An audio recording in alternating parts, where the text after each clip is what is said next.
stuff is quite key to prep for, but I think it's worth talking about anyway. I mean, what I will do is I will talk through just a few main points of things that can be really helpful on the day, which I think probably lots of different people cover. But I'll do that. And then what I'm going to do, because this is really what we're about, is start talking a little bit about food and anxiety, mood supportive food, and the kind of supplementation and possible herbs like herbal teas and things that you might be able to use. It's not going to be a super long one, which you'll be pleased to hear, but I'll go through some stuff anyway. I've made some notes because otherwise I'm all over the shop. Right. So what I will do is also pin a blog that we actually did just on some handy tips and calming music and that kind of thing, which is actually really helpful. So I'll also pin that to the live, just so that it's something that you can refer to. So I'm going to miss out some points, but I think a big one today is probably today, tomorrow, they're all going to start going off these fireworks. And a lot of dogs, obviously they see this as impending doom, all those awful big bangs. They might not know what to make of it. And it's incredibly sad that so many animals, not just dogs, but I think dogs are probably the most affected, but all animals, including wildlife outside, are really impacted by fireworks, and they're not groovy. They're really not. So obviously going to affect a dog more so when they experience anxiety anyway. So this is probably a really good live for those doggies as well, just in terms of when we talk about the food and the supplementation. That can kind of help for prep and helping generally balance things out. I've not written anything about the microbiome there. And honestly, I might as well make these things into webinars. I end up writing quite a bit of stuff on them. Anyway, I think most importantly, and I'm going to go straight down to number 3, which is actually in the blog, which is scheduling things earlier in the day. So whether they're walks, whether they're meal times, obviously with the clocks going back, the nights are going to get darker, and it's pretty much as soon as it goes dark, the fireworks start going off. So obviously trying to bring things forward so that you can actually allow your dog to eat in, peace and quiet in a nice safe sanctuary before all the bangs start going off, and also to toilet and things like that before, it really starts to go dark. Even sort of, if dusk is sort of the last time that you go out, and then obviously keep an eye on how they're going. But yeah, try and avoid going out at that time. Closing all curtains, using music can be really, really lovely. There's one here that is, drowning out the noise. There's a really nice, I often put on Classic FM, but there's actually one called Through a Dog's Ears, and it's a recording. And there's quite a few of them. You can get them on YouTube. They're free, but there are also some CDs that you can actually buy, and probably some downloadables as well. That's actually a really nice thing to do, just to keep it at a volume that isn't disturbing to them, but can actually drown out some of that awful background noise. We, as a family, used to own a greyhound, and as anybody who knows anything about greyhounds, they are the nerviest Nellies on the planet, and literally the furniture would vibrate around her because she was shaking that much. The floor would shake and everything around her would get going, and it was so sad for her. And we used to, at that time, obviously I was sort of venturing into all the natural remedies and stuff, but we just used to put on classic FM and you know, maybe a little bit of rescue remedy, which is a really nice homeopathic tincture of flower remedy. It's incredibly helpful. You just pop it in the water. But what I did find is if we allowed that exposure of the rescue remedy too frequently to Dolly, she used to want to urinate more frequently. And of course, nerves do actually affect the kidneys and the bladder. I don't know if anybody's ever experienced that awful nervousness. I always need the toilet before I come on these lives. I just feel that very light sort of sense of anxiety, and I go, oh, I better go just in case, even though I've probably been 15 minutes before. So it can cause some general irritation anyway. One of the things that people quite often recommend is taking your dog out maybe and having like a real big exercise, like a hike, or, you know, take them out and run them or whatever. But I'm with a split divide. I think it's really important to exercise them well that day, so that, you know, they aren't too heightened in terms of energy. That's really important. However, if you go too over the top with exercise, you're actually going to raise cortisol levels, the stress response. And when that stress response is raised beyond a certain point, it doesn't generally come down for around about 72 hours. So really the key is not to raise those cortisol levels too high from exercising too much, but just enough so that they're a little more relaxed and don't have all that pent-up energy. You know, especially if you've got a dog that needs quite a bit of exercise. I think you just need to be really aware that, you know, an absolutely exhausted dog that's going to be lying down still might suffer from heightened anxiety for the fact that you've actually raised and pushed their cortisol levels really high. I was just thinking about that this morning because somebody was talking about exercising your dogs until, you know, they fall on the floor, and I just thought, I don't actually think that's a great practice, quite honestly. But I do think a level of exercise is really important. So making sure they're well exercised, you know, changing the schedule so it comes earlier, scheduling pretty much everything so it's falling earlier before dark. Thunder shirts. I really like thunder shirts and actually have had some really good results with some different dogs. Thunder shirts, it's almost like, you know how you swaddle a baby, and that kind of closeness and that pressure can really help calm the nervous pressure. That's quite often to do with acupressure points that actually push on trigger points, nerve trigger points around the body. And the thunder shirt is designed as such so that it encases the dog without discomfort, but obviously the dog needs to get used to it. So I wouldn't suddenly shove a thunder shirt on your dog the night it's going to be, you know, crazy. They might need to get used to it for a couple of weeks first. Maybe just, you know, put it on for a minute or so, take it off and build it up as you would with any kind of normalization technique. But it tends to sort of encase and push on gently on pressure points that can really help relieve anxiety. I really like the thunder shirt. I haven't spoken about thunder shirt for ages, but yeah, really, really lovely. You can keep them occupied during fireworks. Look, I appreciate sometimes dogs are that overwhelmed, they are that upset that they can't calm down, they won't settle anywhere, they'll be mooching around, they'll try and find a hiding spot, then they might move again, and that's awful. And that's obviously when we probably need to, you know, step things up in terms of, you know, maybe some supplementation and looking at food and so on, and in some cases even, you know, mild medication, but that's something you have to talk about with your vet. But you know, with kind kind of keeping them occupied. If you've a dog that isn't too heightened in anxiety, then there's loads of different little games that you can play. You can get a snuffle mat, do a little bit of hide and seek, get little treats, a Kong, maybe a chew of some kind if your dog's used to eating bones, to give a bone.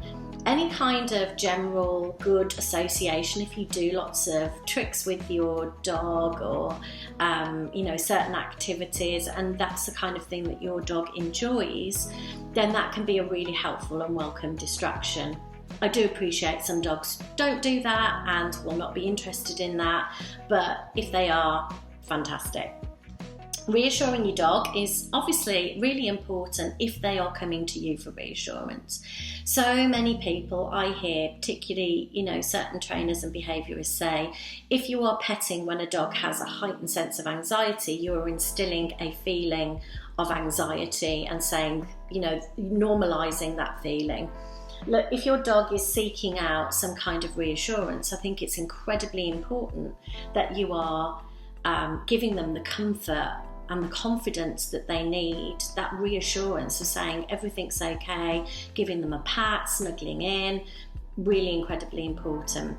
Another thing I would say is creating a safe space. If your dog has a crate, you can actually have a crate where you can get like a really nice blanket, like a decent sized thick blanket, and actually cover all sides of it other than the exit entrance, and play some music, and maybe put that in the corner where that they're likely to seek refuge if they don't like to go to the crate. If there's a little hiding nook or something, you could maybe put a few treats there and make that sort of comfortable for them. I had one lady who came to me, and this is unrelated to fireworks, but her dog was an incredibly nervous dog, and in the house couldn't find or seek an area of refuge. She was beside herself because there wasn't a spot that felt like hers that she felt safe in. And I said, look, it sounds a bit random, but there's a really nice company, they sell these little wigwams, little pods. Maybe it's something like that might be helpful, and it really did help, actually, to the point where she had to feed her in the wigwam as well. But incredibly helpful and a really nice way of creating that safe space. Right, nutrients. I did a top 10 tips today and posted that to our website, so I'll definitely look at that, but I didn't really go into the nutrients for anxiety. So that's what I really want to have a look at today, and that's what we're all about, isn't it? So, most importantly, foods are certainly not going to make the biggest difference the day that you're feeding. If you're feeding a really great rich B6, tryptophan, rich taurine meat, for example, with oozles of magnesium and vitamin Bs with egg and all that stuff, it might help very slightly, but I doubt very much it's going to make a huge difference to a dog that might already be experiencing anxiety generally anyway. But if you have heightened anxiety, then most definitely at that time you need something rather therapeutic, like a high dose of something. So we'll probably be looking at herbs, nutraceuticals, vitamins and minerals, like supplementation that's going to help regulate the stress response and the neurological response engulfed in that stress response, in that adrenal response, should I say. So I want to talk about food because that food bit is the foundation, really incredibly important. But also I'm going to, on the side of that, after that, talk about the slightly more heavy duty stuff that we can be looking at, because when your dog is at that level of anxiety, it's really difficult to manage. So first off, two meats that I do really like are turkey and lamb, and loads of people will say, oh no, feeding turkey doesn't make any difference. Look, I think any food that is higher in tryptophan is a fantastic thing. Tryptophan is a precursor to serotonin. Serotonin can certainly help regulate mood and also perception of pain and the exterior world and how we interface with that. So that's never a bad thing. Now, there is research to show that that's actually in people, not in dogs, but those that had a low deficiency in tryptophan were experiencing mood disorders and aggression. So there are definitely some links, as there are with, other, that's an amino acid, but other vitamins and minerals and so on. Taurine, also an amino acid, very well known as a calmative for the neurological system. It helps a myriad of things. It's very well known and associated with heart health, with liver support, with bile emulsification, liver detoxification, all that kind of stuff. It's never a bad thing to add in. Lamb is taurine rich. But feeding lamb that day, is that really going to help?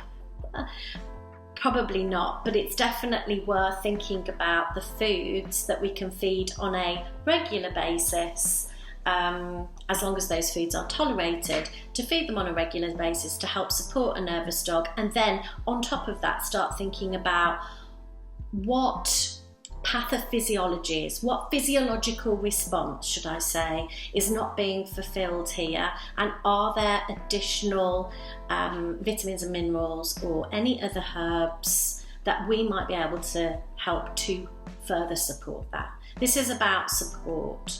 And what you'll often find in dogs that generally experience anxiety anyway, they will often have a genetic predisposition to that. It isn't always just about experiences equals memory equals behaviour. It isn't always that.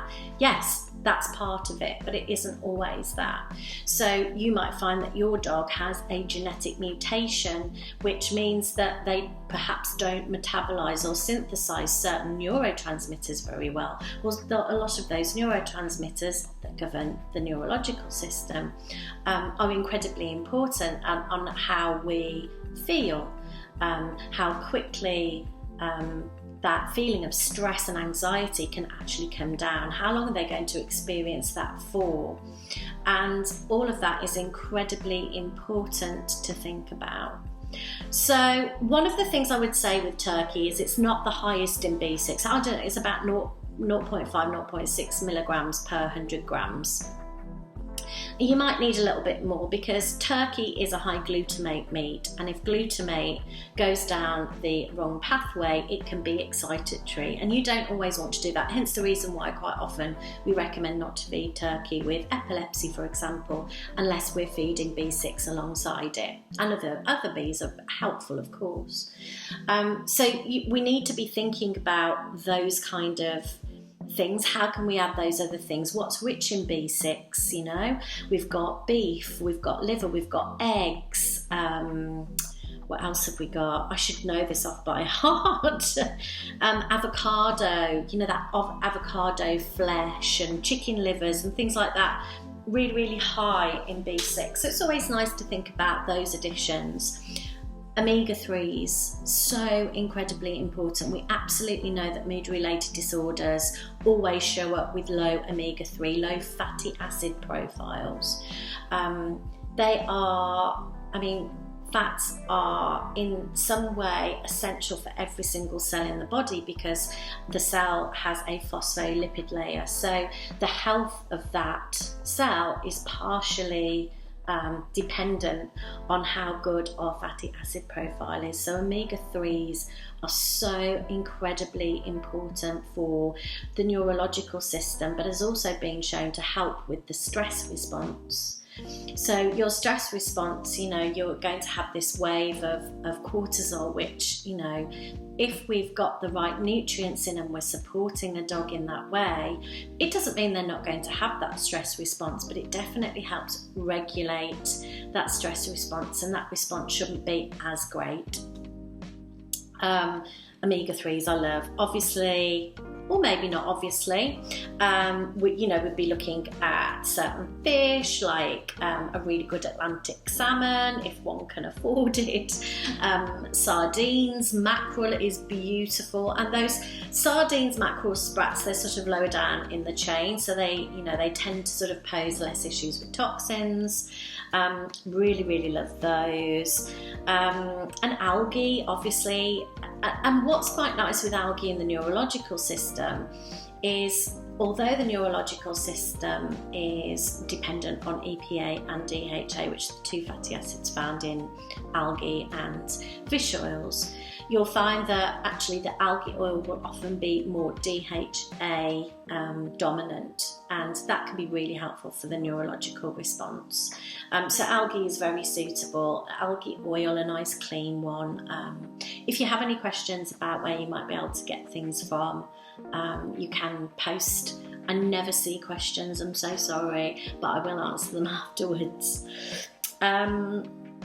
Rich B foods, as I said, B6 is incredibly important for that excitation, but actually all B vitamins are incredibly important in terms of supporting neurological function. In fact, vitamin B is not only going to help with neurological function and stress response, but actually B is and in a therapeutic dose, so this would be more about supplementation. We would really be thinking about digestive response as well. So when cortisol levels raise, a hormone called endocotropin dumps into the gut and wants to shut the gut down, and it's saying to the stomach, hold on a minute, fight or flight mode, we need to shut you down because we've got to pump the blood to the most important places, the peripheries, the heart, you've got to get ready to run.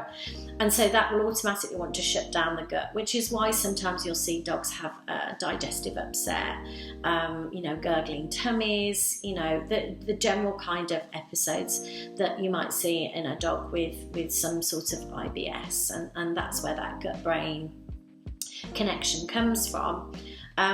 But what it also does, what bees also do, is they help with the transit, the peristaltic motion within the digestive tract. So if the digestive tract wants to shut down and there aren't that many bees available, then that's going to probably shut down quite a bit quicker. So also thinking about those additions can be incredibly helpful. B-rich foods, you've got eggs, you've got liver. Always be really careful where you source your liver from. Kidneys, salmon, Atlantic if you can, dark green veg.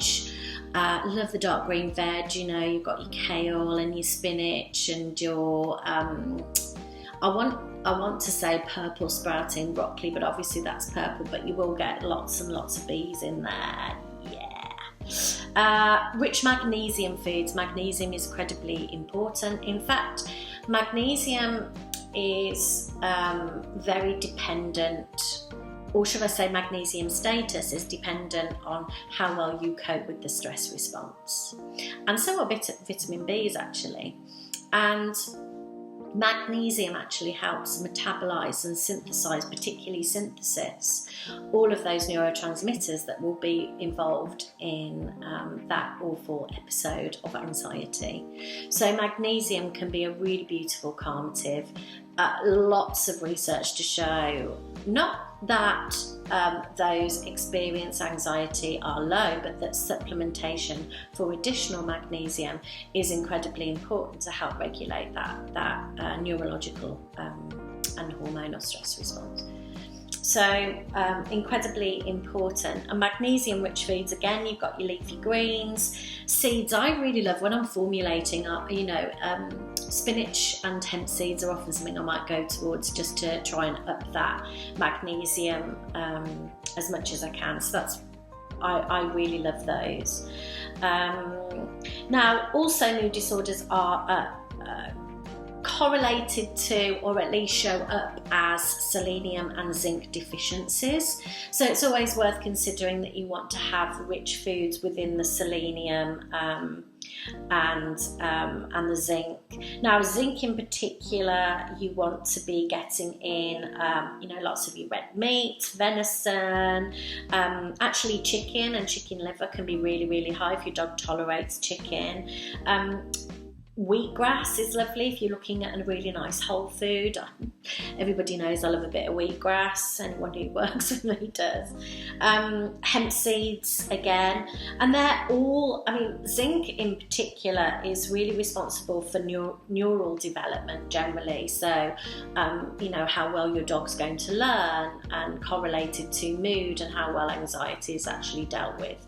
All incredibly important. Now I'm going to go on to more of the sort of supplementation side, which kind of, how rosy I am, really hot, how the herbs can really help. Now when we're talking about stress response, we're always thinking about the immediate, how can we calm things down? Now, ashwagandha and rhodiola are both known as adaptogens, and ashwagandha, I think at the moment, it gets loads and loads of press, and it is amazing. It's also a prebiotic, so sometimes it can cause a little bit of digestive disruption. If that's the case, rhodiola is amazing. Now, they both have very similar mechanisms within the body. They can help regulate the stress response. They also help with thyroid function. You do need to be incredibly careful if your dog is on thyroid medication. Obviously, always check with your veterinarian or a professional like us in terms of any interactions with nutraceuticals and herbs with what drugs might be taken. But ashwagandha and rhodiola are really nice because they help regulate that cortisol stress response. And what's fantastic with that is, again, what we're doing is we're strengthening that initial adrenal stress response. And so it doesn't mean that your dog isn't going to experience those levels of stress, but perhaps the cortisol levels aren't going to raise to the same level and may come down quite a bit sooner than if we weren't supporting in the first place. So ashwagandha and rhodiola are actually really nice ones that you can often give, like, you know, 2 or 3 weeks leading to an event. I know we've got bonfires tomorrow and it will probably continue on, but this is kind of a season. I think this is the time when, you know, we start seeing more fireworks. You've got New Year's, and I think it's incredibly important that you know, we're thinking about the long term even at this point in time. Valerian and skullcap, always spoken about, can be incredibly effective. Quite often you get them together. They have very similar mechanisms. You do need to be careful with valerian. The only reason I say, and I from experience, valerian can in a few cause excitation. I feel like I have taken the wrong kind of drugs when I have valerian. It actually makes me hyperactive. And it can do that in dogs as well. Now, for the most part, absolutely fine, but just to raise an awareness, it is always good to very carefully step into using some of these beautiful herbs. Lemon balm is absolutely beautiful, not that dissimilar to chamomile in terms of the kind of effect that you're going to have. And what's really nice with lemon balm and chamomile is you can often find them in a tea bag or a really nice organic loose tea. The one thing I would say about chamomile, if you can get organic, great. It's often sprayed with lots of different pesticides and herbicides, and we want to try and avoid those if we can. I do appreciate price is always an issue, particularly at the moment, so I always say just do the absolute best that you can. Chamomile is a really nice, safe one, and honestly, if you're like, oh my goodness, I've got none of these herbs that she's mentioned, it's bonfire night, I know even fireworks are going to be going off tonight, what am I going to do? Pop down to the shop, go and get yourself some chamomile. You can do a nice cup for yourself, and if you steep it for about 20 minutes, leave the bag in there, take the bag out, let it cool, and you just place a little bit down by the water, the filtered water that you would normally provide. If the dog's not interested, sometimes studying the tiny weeniest bit of honey can be really helpful just to sweeten it up. But I find chamomile can really help, especially if your dog's got some digestive disruption as well from things. It can be really helpful. Right, nutraceuticals. So I've already really spoken about the two major players, and that would be vitamin B, I guess as a complex, but particular B1, B3, B5, B6, incredibly helpful to support the neurological system and the stress response. We really do want to be able to add those in a relatively therapeutic dose if you want to see a heightened, or should I say a reduced response, but a heightened reaction to reducing anxiety. Magnesium you can get in drops, so can you with methyl B complex. There are obviously supplements out there currently that are aimed towards stress. They're kind of generic. There's one at the vets called NutriCalm, which I find is relatively decent. I actually develop supplements for a living, so I'm really critical of supplements, not in a mean way, but just how I would maybe like to improve something, or I would add that in as well, and but it doesn't mean that there aren't some great ones out there, and they do work, rather well. So zinc, we definitely want to be looking out for zinc. Zinc's a big one. And just generally antioxidants. I think antioxidants are something that isn't spoken about that greatly in terms of trying to reduce the impact and support the impact of the free radical damage from the consistent anxiety and stress that your dog might actually experience all day, every day. So from a very therapeutic point of view, you can actually put maybe like a little bit of vitamin C in there. But then there are lots of beautiful fresh fruit and vegetables that you can be putting into the diet. You can also be adding in sort of the higher value antioxidant type foods. Supplementation like camu can be absolutely amazing. My new beauty complex has got camu, and it's sort of made my skin a bit dewy, although I might look a bit sweaty.